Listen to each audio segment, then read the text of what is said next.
I was barely old enough to understand my own life, but I knew that this was a place I wanted to be. Inside, it looked so warm and full. They understood whatever was to be understood, eating like kings and queens, the spoils of the rich. They looked so majestic, so content, filled with life. Out here it was cold and unimportant, and I was left wanting, always wanting. This piece of meat, this steak, whispering its secrets to them.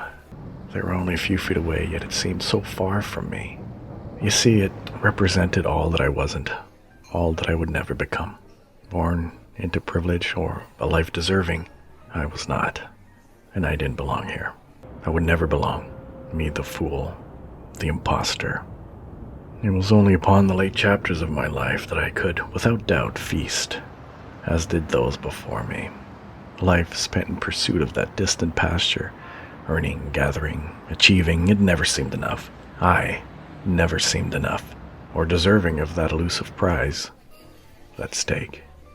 I achieved what men could only dream of. I sat in the company of kings, acquired the love of a nation, held the world between my fingers, loved just one woman. I could finally taste a life well lived. I'm still an imposter, a child within the skin of a man. It showed no resistance, breaking under the weight of my worth, the sweet sensation of juices as it danced and tickled my palate.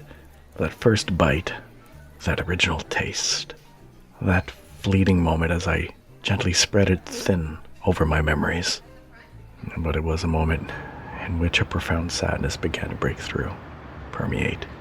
You see, I was barely the age of 10, not old enough to understand. I could only see through the window and not beyond it. Looking back, they seemed so small, so insignificant, unfulfilled, longing for something else, longing for elsewhere.